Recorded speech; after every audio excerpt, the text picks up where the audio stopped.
Before we refute the arguments against the existence of a creator, bear in mind or keep in mind what we've gone through just in the previous lesson. Now, I think that the most important proof against the existence of God Almighty is what we call God and the problem of evil. Allah wa shar. I think it's here. This is from Rose. So evil and pain. And this, if you do a search, it will always be in the list of things that they have against the creator of the universe. Because evil exists, God cannot be all-powerful. Listen to the argument. This is exactly how they present it. Now, it is your job that just because someone has an argument, it doesn't make it true. The first thing you should do is look to the wording of the argument, the absolutes they use in their language, right? The absolutes they use in their language, and to see if they're using a straw man argument. You must learn this. What is a straw man argument? We call it in Arabic, Rajulul Qish, straw man argument. It is as if a person made a man out of straw, they made it themselves, and then they are picking at the straw themselves. So they are refuting an argument that they themselves have put forward. They're not refuting an argument you made, they are refuting an argument that they themselves have put forward. Right? We call that a straw man argument. These are some of the things you'll find in here. Number two, what's the argument called? A logical contradiction, or a self-refuting statement. Remember, we spoke about this many times, and we'll speak about it many times in the future because it establishes for you a principle. It establishes for you a principle. That if someone says to you, I'm a person who believes, because there's various religions, I believe there is no truth. Have you heard that before? I believe there is no truth out there. I believe that there is no absolute truth. It sounds like a good statement, right? But it's contradictory. Why? Because when a person says there is no absolute truth, is that statement the absolute truth? When they say there is no truth, is your statement a truth? If it is, then it refutes the very statement you're making. So we need to be careful of this when people put proofs forward and evidences. So we need to pay attention to the language that's being used. Because evil exists, God cannot be all-powerful. Why not? Why is that a logical conclusion? If evil exists, then God cannot be all-powerful. No, God is all-powerful, but He allows events to transpire. That wording would have been better. I'm not knocking your wording, but this is exactly how they word it. God cannot be all-powerful, all-knowing and loving and good at the same time. Because God allows pain, disease, and natural disasters to exist. He cannot be all-powerful and also loving and good in the human sense of these words. Thanks to the prayers of so many, your relatives' prayers went into remission. Unfortunately, the guy across the hall died from the same thing. We're praying, but things are not being answered. Did he not have enough prayers for him that God decides he was not worthy to be saved? The logic of prayer is like a house of cards. It collapses on itself so easy, it's hard to find any value. So that's the logic of prayer. That's believing in a God. If God did not stop the greatest tragedy in human history, where children have been murdered, the innocent lives of individuals, that their only sin was to walk in front of the oppressors, But yes, pray He is going to use His power to get your car to the gas station, for example, before the petrol runs out. You're right, there is a compassionate God. You know how some people say, oh, God answered my prayers. You know, I was about to run out of petrol, but He saved me. But 50,000 dead in Gaza, for example. Or our people are being persecuted. Or this person prayed for such a serious, life-threatening illness to be removed from them. But alhamdulillah, your prayers were answered. You got a pay rise at work. Or you got that job you were looking for. Now, where's this all-loving, all-powerful God? So this is the God and the problem of evil. So if God is loving and God is all-knowing, and this is something called Einstein's paradox as well. He says if God is all-knowing and all-powerful and all-loving, then why doesn't He stop evil? Why does He allow people to suffer? And that's a very good question. It is. It's a very good question that should be dealt with philosophically. It should be dealt with philosophically. But does that within itself, think, brothers and sisters, does that argument deny the creator of the universe? Why? Why doesn't this argument deny the existence of a creator? Saying that this God is just not all-knowing, not all-powerful. It's describing the characteristics of God. Our first argument, you're right, our first argument is first and foremost, we want to establish a creator irrespective of that creator's attributes. Irrespective. So maybe God allows evil. It's not for me to say, oh, why does God allow evil? Imagine I was to present the argument to the atheist to fix up the problem of evil. And I was to say that God created the human being, put them on this earth, and put them through trials and tribulations, pain and suffering that they might grow from it. Would the atheist accept that argument? They'll say, no, I don't believe that. I don't even believe in your God in the first place. They'll say, well, hey, my brother or sister, then don't refute the existence of God based on the characteristics of God. Because if I was to tell you the plan of God, you say, no, prove God to me first. That's what we call circular reasoning. Wadha? And for me to explain the problem of evil, he has to or she has to believe in a God in the first place so that I can then tell them the characteristics of this God and the plan of this God. So the argument of the atheist shouldn't be, oh, I don't believe in God because there's evil in the world. No, I don't believe in God because I don't believe anything made the universe. This argument about the argument of evil is irrelevant and it doesn't prove that there's no God. It just proves that you might not believe in the God of religion. That's fair. You could say that. You could say that. So I can come to a conclusion with the atheist that, okay, maybe because of the problem of evil, you don't believe in an all-loving God, a God that's part of the universe and is watching the universe. You could maybe say that God created the universe and left the universe to its own devices. He set up a system for it and left it. That's the most you could say with this argument. But this argument does not prove the non-existence of God. It raises questions about the God of religion. Can we confirm that? So this argument, we definitely will deal with this maybe in lessons 4 and 5 or 6 about the problem of evil in the world. But for us to actually have this discussion, there must be a God in the first place.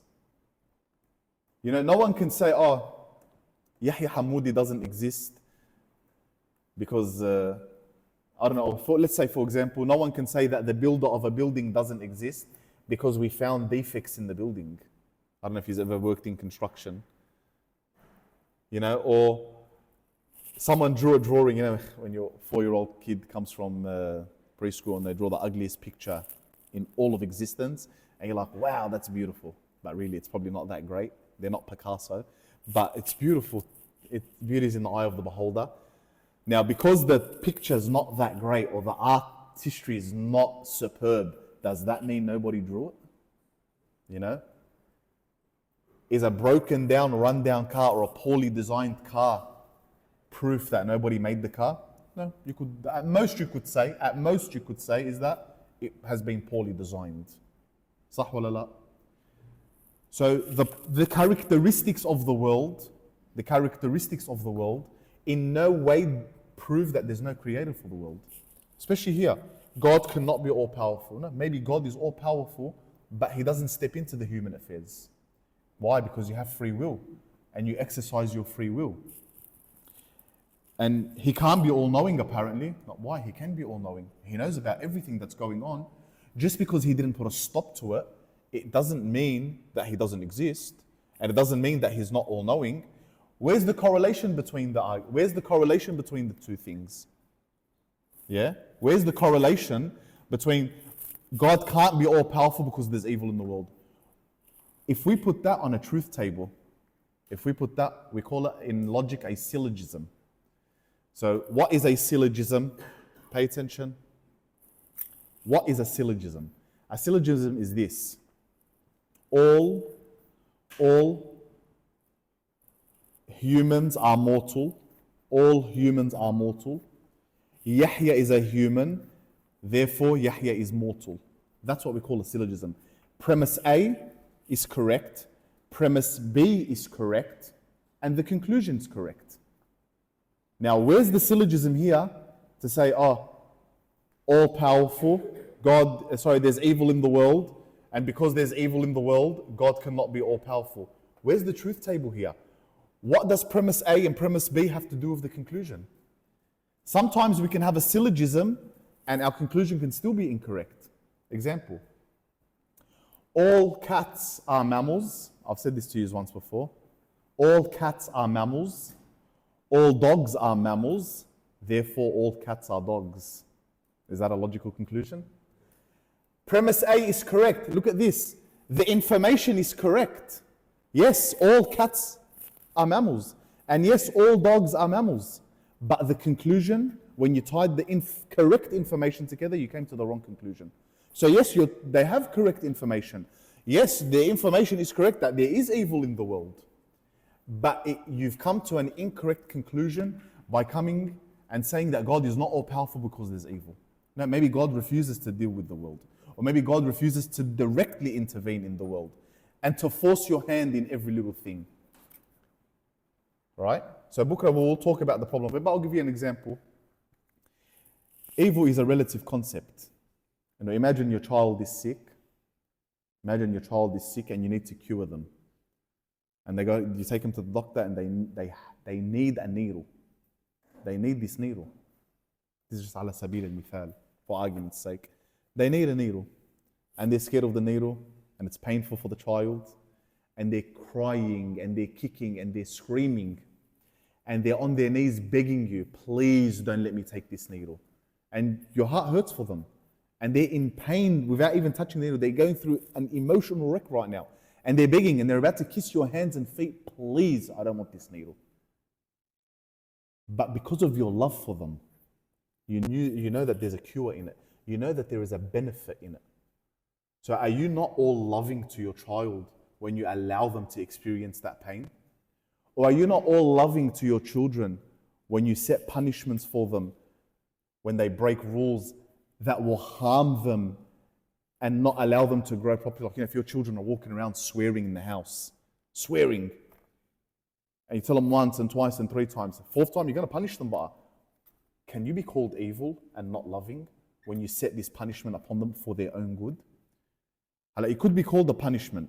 We're not saying that every disaster is a punishment, but I'm just giving you the idea that there's no correlation between them, and that if Allah does not intervene in the world directly and stop every conflict from happening, that automatically God is not loving, and God is not all-knowing, and God is not all-powerful. This does not in any way deny the existence of Allah subhanahu wa ta'ala. This argument we'll deal with it in the future when we talk about the justice of God. Argument number 2. Multiplicity. Since the gods of various religions differ widely in their characteristics, only one of these religions or none can be right about God. Because different religions describe God with vastly different characteristics, only one of them or none can be accurate, essentially highlighting the inconsistency and contradiction in various divine depictions across different belief systems. It implies that due to this multiplicity of God concepts, because there's so many different concepts of God, and they can't all be the truth about God cannot be definitively found in any single religion. Some argue that even within a single religion, different interpretations of God can exist, making it difficult to definitively say which one is correct. So we have too many religions. What God is this? Everyone's got their own idea about God. They can't all be correct. So it's safe to assume that maybe none of them are correct. Now, does that argument deny the existence of God? What if I told you that every single religion, has one core principle, and that is that there is a creator for the universe? But why didn't we focus on that? Why did the argument say we have different concepts? Yeah, we do. We, as human beings, understand things differently. Me sitting here, I'll discuss this lesson with you. Some of you might misunderstand it. Some of you might understand it very well. Some of you might interpret my words differently. Does that mean I don't exist? Does that mean I did not speak? Does that mean my teaching was incorrect because somebody understood it correctly? You know that common saying, "Oh, you misunderstood me," and this person misunderstood. Doesn't mean you don't exist. So yes, there are misunderstandings about the essence of God and the nature of God, but does that necessarily mean that the creator of the universe does not exist? That's through human error. That's through human error. But what can we definitely say about God's existence? Every major religion in the world comes to the conclusion that there is a deity that brought the universe into being. Christians, Muslims, and Jews might differ on the concept of God, but do any of them differ that God brought the world into being? And that's the argument we're making. So this is not refuting anything. All religions believe, especially the three Abrahamic faiths, who make up the bulk of the planet, believe that this God, we understand God differently, but we still believe that the universe did not create itself, and that there is a being, irrespective of the characteristics of that being, brought the universe into existence. Now, what about polytheism? Does anyone know what polytheism is? Those who believe in more than one God. Now, those who believe in more than one God, what have we said about them? That they believe in a God of gods. So they believe that there's a pantheon of gods, or it is multiple gods, but there's always one God above them all. And you'll see this in Roman mythology, Greek mythology, maybe the Aztecs and the Mayans, Buddhism, Hinduism. You will see that even though there is gods, there's always one divine being that is above them all, that has greater authority than all of them. So at the end of it, they'll always go back to the one. So is there that much of a diversity in the number one concept that religion teaches, and that is the belief that God brought the world into existence? And you can say God, or you can say some people like Buddhists believe in nature, or they call it Mother Nature, some divine being. They might not call it Allah or Yahweh or whatever other religion calls that their God. But they definitely believe it's a being. And none of us disagree on that. The world has uniformity on that issue. So this does not disprove the existence of God. All it does is prove that humans can be stubborn and they come up with some wild theories. That's all it proves. I'll give you an example, like we spoke earlier, flat earth and round earth. Think about it for 1 second. It's actually very good that we brought this up. Maybe half the population believes in a spherical earth or a round earth, and the other half believes in a flat earth. And we have all these different ideas about the earth. Does that mean the earth does not exist? No, the earth exists. We have a different understanding of it. People can debate and discuss. We've misunderstood or understood the earth differently. But the earth still exists. So whether we understand God differently or come to different conclusions about the nature of God, That does not mean that God does not exist. It is an illogical argument that proves absolutely nothing. Simplicity. Since God is invisible, are we understanding where I'm going with all of this? Is the wording clear? Since God is invisible and the universe is no different than if He did not exist, that's a big claim. That's a claim based on nothing. That the universe is no different than if He did not exist. If we use our syllogism, how did we come to that conclusion? Sometimes when people write fancy articles and use very big words that we might not understand, like someone might write, oh, due to quantum thermodynamics, and everyone's like, wow, that's big, it must be true. No, doesn't mean anything. It's what we call safsata. We call it sophistry. Write sophistry down. Please write it down, Google it. Come back next week, it'll probably fix a lot of your issues up. There may be reasons, some of which we can describe, others that we do not understand, but God could have, for remaining out of our sight, revealing Himself is not something He desires. Remaining hidden enables people to freely love, trust, and obey Him. Remaining hidden prevents humans from reacting from improper motives. So why doesn't God reveal Himself to us? Why doesn't God reveal Himself to us? Why is God invisible? Why is God invisible? Why doesn't He just come to earth and say, hey, I'm God? This is probably one of the weakest arguments. And you're going to answer it, and you're going to give me solutions. Socrates was once talking about the issue of justice, and he says to the man, he says, look, don't tell me justice is 1, 2, and 3, because he asked him, he says, Socrates, what's justice? He says, okay, I'm going to answer. So the guy says to him, he says, now, and don't say justice is this, and don't say justice is that, and don't say justice is this. So the guy, Socrates tells him, Bima'an al-Kalam, says, well, you ask me, what is 4? What is 4? And then you tell me, but don't say it's 2 plus 2, or it's 3 plus 1, or it's 5 minus 1, and no.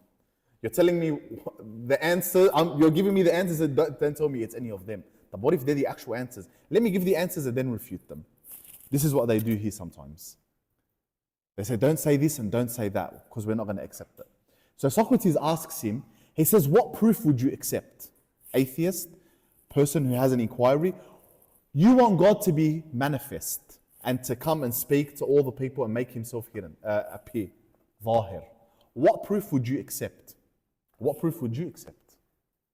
Imagine you met a man on the street and he comes up to you and he says, hi, salam alaikum, I'm God, the creator of the universe. Would you accept it? No. You'd say, insane. But what if he told you everything about your life? Would you believe he was God? Because there's people in Thailand who do that. There are psychics and mediums apparently. Would you believe it? What if they resurrected the dead? Would you believe that that person was God? You say, oh, maybe. What if Jesus resurrected the dead? And not only did you deny that Jesus resurrected the dead, you denied that Jesus existed. So what proof would you accept? And what if they resurrected the dead? What if they got a dead person and they resurrected him? And it made headlines. Imagine you saw it on YouTube right now, or TikTok, or one of our social media platforms. Man resurrects the dead. Would you believe it? You wouldn't believe it. Think about this. What proof would you accept? What proof would you accept? Because people talk, oh, why doesn't He just make Himself apparent? Forget the atheist. You as a Muslim, what proof would you accept? Imagine you saw a cross in the sky made of light. Would you become Christians? Why? That's big evidence. We have a stubbornness in us sometimes. So if God was to make Himself evident, what proof would you accept? He would come as a human, you'd say, no, He's only a human like us, but He does magical tricks. He levitated, so what? That's a trick. You see a video, especially today, it's harder to believe today than it is back then, because now we live in the age of misinformation, right? And we don't believe anything these days. So we'll watch a video of a man doing miracles, and the whole world will believe that he's not God. Imagine it was God. Imagine truly it was God, and He came and He did wonders. None of us will believe it. None of us will believe it. Look inside yourself and say, would I believe it? That what if a voice comes from heaven? What if a voice comes from the heavens, the sky, all of a sudden, all of Australia hears it and says, I am God, with a light. We'll say, oh, the government's up to something. Chemtrails. The government's playing a trick on us. Someone call Area 51. Sah wala la? We still wouldn't believe that. So what proof would you accept? So before we talk about God being apparent and God making himself known to us, you ask yourself, what proof would any human being accept? Because the prophets came with miracles. Okay, they weren't God. But we have a Quran that's a miracle. They say, no, it's only trickery, magic. Jesus resurrected the dead. They say he was a charlatan. Moses split the sea. The scientists tell you, no, he didn't split the sea. But what if someone comes today and split the sea? They'll say, no, he must have put missiles underground, exploded, caused the sea to part. They'll always look for a reason. So no matter what God does, they probably wouldn't even believe that he was God. Now imagine God appeared to us people here sitting right now. Maybe we'd believe he was God, right? And we went and told the story. So we saw God. He came to Chipping Norton, BaytulHuda, and imagine, وَالْعِيَاذُ بِاللَّهِ, imagine it really was God. Would anyone accept our story? And if someone came to you with a story like that and says, man, our whole community, our whole congregation just met God and spoke to God, would you accept? You wouldn't accept. And what if God appeared to the whole world? He went from country to country meeting people and saying, I'm God, and he did wonders. They'd lock him up for terrorism. Yeah, that's the truth. They'll try to do that. That's exactly, they'd fight him.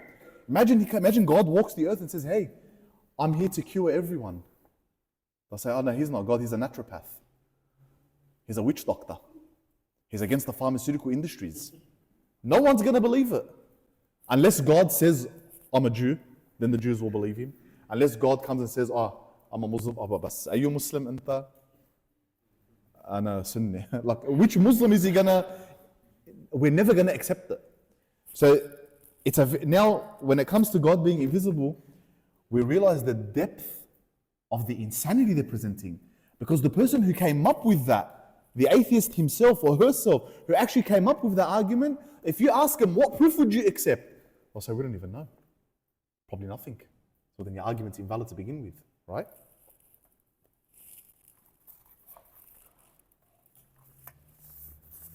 So we want to read one of Jasmine's ones. So here, number one, complexity and order of life does not mean there is a creator. So complexity and order in life does not mean that there is a creator. Now, have we ever seen in the natural world complexity and order and it didn't need an organizer? Is there anything that's organized and didn't have someone organizing it? So they'll say, oh, it doesn't need one. Of course it needs one. When they can find a set of buildings and cars and computers and everything built itself, because that has order. It's run off a program.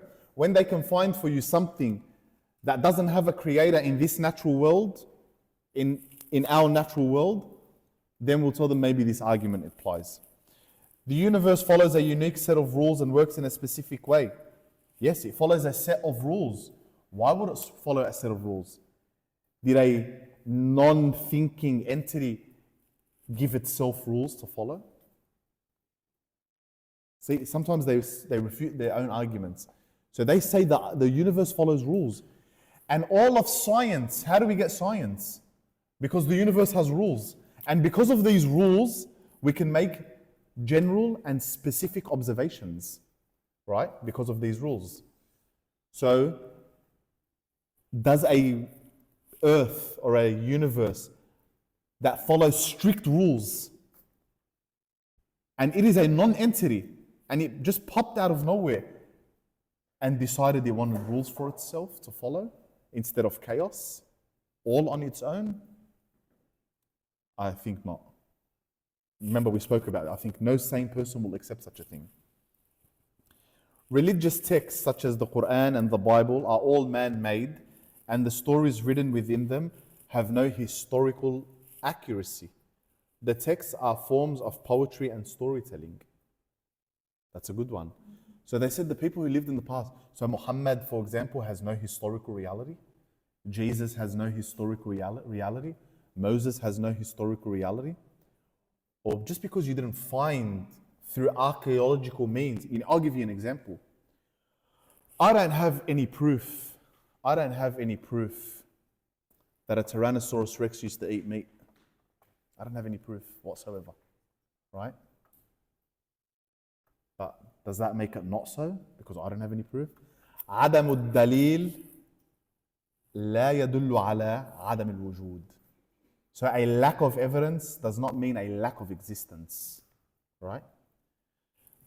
So one of my mates told me that he leg pressed 340 kilos. I owe him a public apology. Apparently he can leg press 340 kilos. Although the video he showed me could be AI generated. I don't know what. It wasn't a full rep, and the angle. Anyway, the point is, imagine he had no evidence. Does that mean it didn't happen? Now imagine I said to you the other day, Wallah, I saw something, or I encountered something at work, or I had an argument with someone. And I have no proof for you. I have no evidence of what I'm telling you. But does that mean it didn't happen? So because you couldn't find the historical fact, because you couldn't find the historical fact, that means it didn't happen. For example, when the Jews left Egypt, the Exodus, when the Jews left Egypt with Moses, there was apparently millions of them, and they lived in the Sinai Peninsula for 40 years. Now imagine millions of people live in a place for 40 years. What do you expect to find there? Bones. Someone must have died, they got buried. They didn't have rubbish bins and recycling and J.J. Richards and all that. So they used to throw whatever they ate into the floor, pots, pans. If they were traveling, they'd just discard some additional stuff. So you'd go to a place where millions of people lived for 40, 50 years, and you'd find a place rich in archaeological history. You find everything about their life, right? You go to the Sinai Peninsula today, it's as if no one has ever lived there. No one lived there for 40 years, but they're adamant on it. And they took the land of Palestine because, hey, our ancestors were there, and we lived there because the Bible said so. There's no archaeological evidence, yet they still believe it. And even the atheists would tell you, historically maybe they were there. So just because you didn't find archaeological evidence for Moses or archaeological evidence for David, does that mean that God doesn't exist? Because you didn't find archaeological evidence? Definitely not. All right, it's 9:04. We'll leave it here. And maybe we'll continue some of these next week, inshallah. Does anyone have any questions before we pack it up and go home? As soon as I leave here, I'm not going to answer any more questions. Was it a full rep or not? It wasn't a full rep.